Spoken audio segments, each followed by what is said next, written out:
Welcome to Ireland, the land of leprechauns, Guinness, and skyrocketing GDP.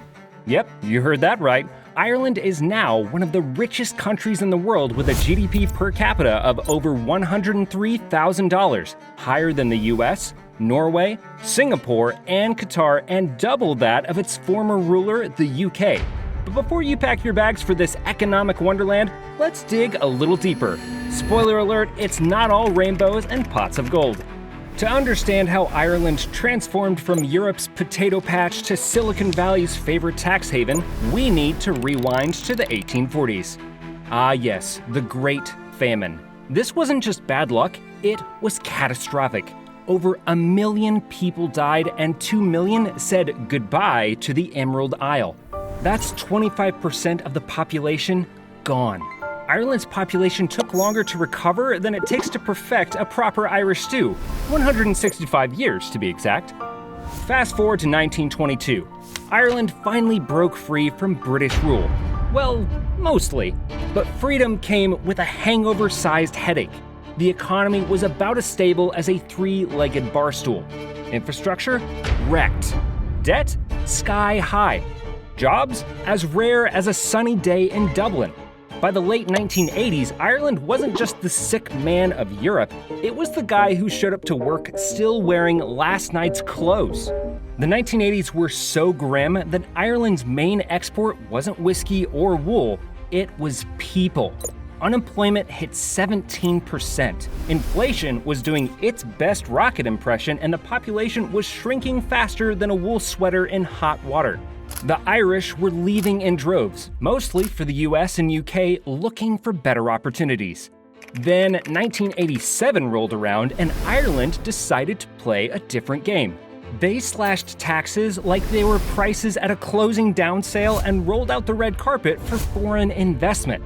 By 1997, they'd set the corporate tax rate at 12.5%, though some companies like Apple managed to whittle that down to 1%.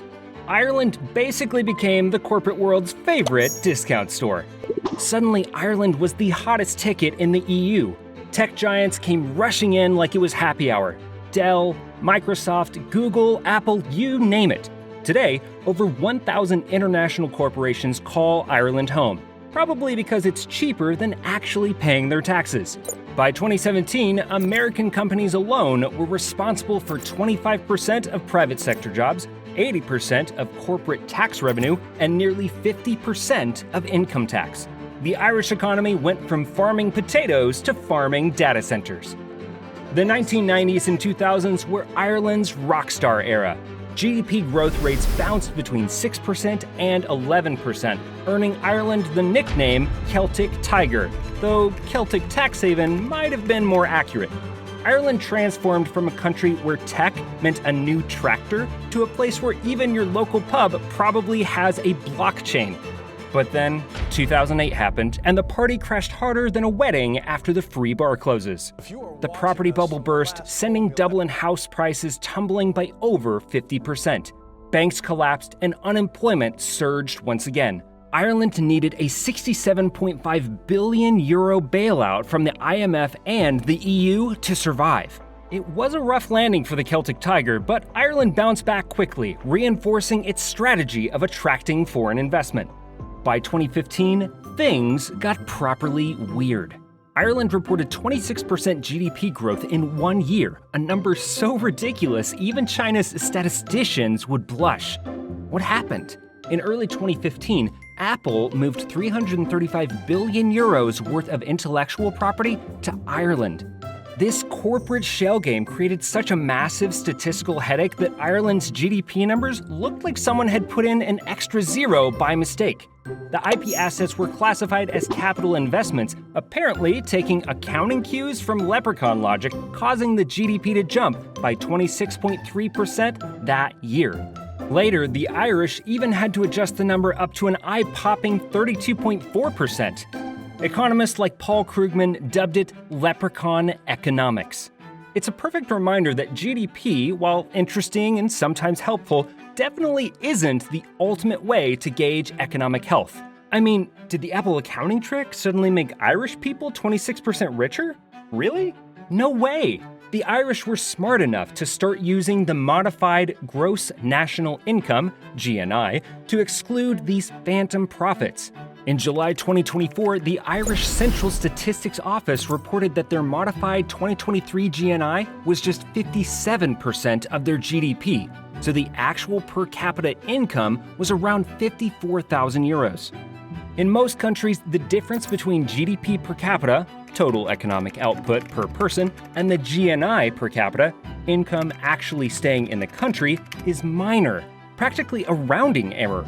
For example, in places like Germany or Japan, the two figures are almost identical. So what's earned and what sticks around is basically the same.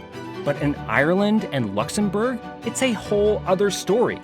These countries have sky-high GDP per capita figures thanks to multinational giants like Apple and Amazon. However, a big chunk of those profits is just passing through for tax perks, making the GNI a truer picture of what locals pocket way lower. It's like seeing a fabulous restaurant on TV only to find out that all the best dishes are for the chef's Instagram, not the customers. The money's there on paper, but when it costs a small fortune just to live in Dublin, it's like being told you're a millionaire in Monopoly money. Dublin rents average over 2,100 euros monthly, more expensive than Paris, where at least the croissants are better. In May 2023, only 959 rental properties were available in the entire country. Finding a place to live in Ireland is harder than finding that pot of gold at the rainbow's end. Young Irish folks are queuing for apartment viewings like they're waiting for a Guinness at Temple Bar on St. Patrick's Day. Dublin's rental market is now a game of Monopoly, where institutional investors own Mayfair and Park Lane, controlling 60% of properties. Social housing? That's moving slower than a snail after a heavy night out.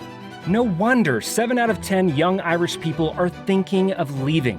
Healthcare costs 92% above the EU average. A GP visit costs 50 euros, and a specialist will set you back 200 euros. The youth are eyeing the exit faster than tourists discovering what black pudding is made of.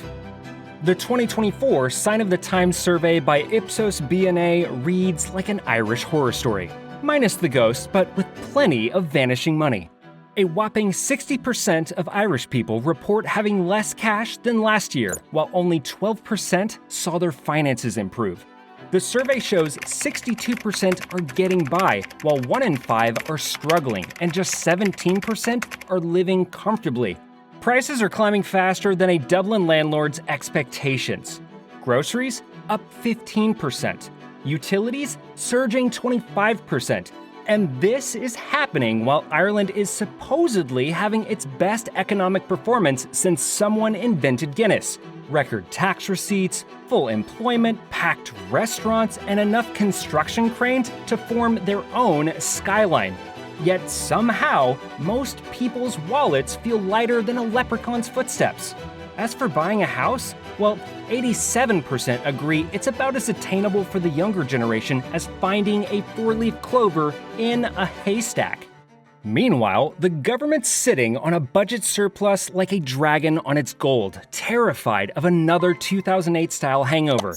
They claim there aren't enough workers to build houses, despite running out of office space for all the tech companies. It's like having a feast, but no plates to eat from. Ireland has paid its EU debts and is swimming in corporate tax revenues. But if the next generation keeps leaving and the government remains more interested in pleasing corporations than its citizens, the Celtic tiger might end up more like a Celtic house cat, well-fed but unable to roar. Irish people today are feeling, as one Irish Times article puts it, exhausted, dominated by technology, and broke. Ireland's booming growth, while impressive, comes with a lesson for any up-and-coming economy. Success is a bit of a double-edged sword if housing, wages, and quality of life don't keep up. It's proof that if you want growth to really shine, it's gotta be balanced and sustainable, or you risk creating a nation full of tired, tech-addled, and cash-strapped folks. What's next for the Celtic tiger? Think there's a way out of this high-cost, high-tech trap? Share your thoughts, hit that like button if you're feeling the squeeze too, and if you're not already on board, hit subscribe. Here's hoping Ireland's next big growth spurt includes a little room for everyone.